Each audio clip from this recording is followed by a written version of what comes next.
इतिहास केवल वही आदमी रचता है जिसके मन में कोई जिद आ गई हो। कोई भी संस्था अगर सफल हुई है, कोई भी इंडिविजुअल अगर सफल हुआ है, कोई भी बड़ा परिवर्तन आया है, उसके लिए एक आदमी को अपने मन में जिद लानी पड़ती है। दशरथ मांझी ये भी बड़ी कठिनाई में थे, जिनके बारे में आप सब जानते हैं। दशरथ मांझी की पत्नी लेबर पेन के कारण वो पहाड़ जो 55 किलोमीटर का था उसको पार नहीं करा पाए, उसको अस्पताल नहीं लेके जा पाया। उस आदमी को जिद आ गई, 22 साल लग गए, 55 किलोमीटर का पहाड़ एक छेनी और हथौड़ा लेके तोड़ डाला।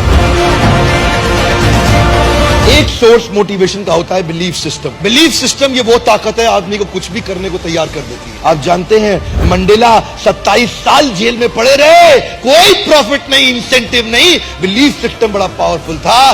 गांधी एक बड़ा परिवर्तन क्यों लेके आए? उनको ट्रेन से पहले दर्जे की टिकट साउथ अफ्रीका से धक्का देके बाहर निकाल दिया। अंग्रेजों ने क्या बोला? तेरे को हक नहीं है पहली टिकट लेकर के पहले डब्बे में सफर करने का। गांधी ने बोला मेरे पास टिकट है, बोला तू नहीं बैठ सकता, बाहर निकल यहां से। गांधी ने क्या जवाब दिया? तुमने मुझे ट्रेन से निकाला, come back to my country, I show you, मैं तुम्हें पूरे देश से बाहर निकाल दूंगा, मैं तुम्हें पूरे देश से बाहर निकाल दूंगा। एक आदमी कभी भी इतिहास रचता है किसी जिद के कारण, एक बिलीफ सिस्टम के कारण। यह बिलीफ सिस्टम कमजोर भी हो सकता है, मजबूत भी हो सकता है। यह बिलीफ सिस्टम ऑर्डिनरी भी हो सकता है, एक्स्ट्रा ऑर्डिनरी भी हो सकता है। मेरी कौम जो बचपन से बहुत तकलीफों के साथ रही, एक लड़के को उसने नॉर्थ ईस्ट के एशियन गेम जीतते हुए देख लिया, उस दिन उसको जिद आ गई कि मैं खुद अपने स्टेट का नाम करूंगी। उस दिन उसको जिद आ गई, बहुत बड़ी हो चुकी थी, आज तक कभी बॉक्सिंग नहीं करी, लेकिन उसने कमाल कर दिया। लोग जब भी कमाल करते हैं किसी जिद के कारण करते हैं। ऑर्डिनरी मेंटालिटी के लोग ऑर्डिनरी जीवन बिता करके मर करके चले जाते हैं संसार से, उनको कोई नहीं पूछता। केवल एक्स्ट्रा ऑर्डिनरी आदमी कर सकता है कोई काम।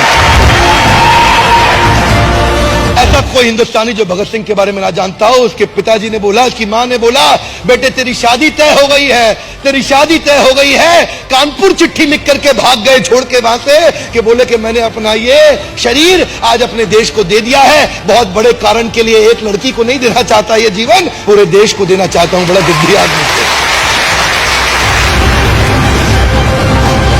आज।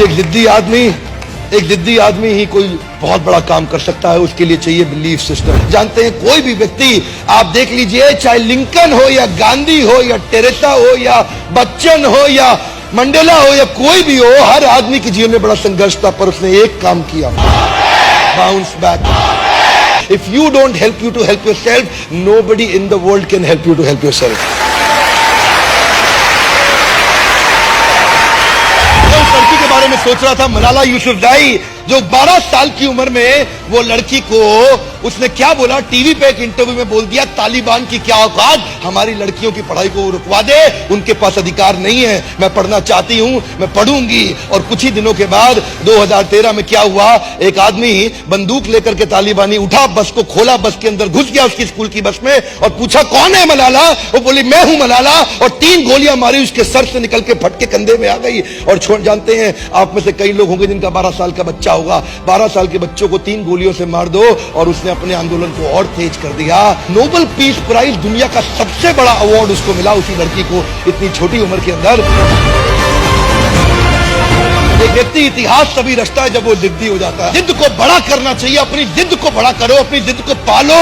जिस दिन इतनी हिम्मत आ गई, आप अपनी जिद को पाल के बड़ा कर गए, आपको सफलता के नए रास्ते मिल जाएंगे, और अगर नहीं मिले तो आप खुद नया रास्ता बना देंगे।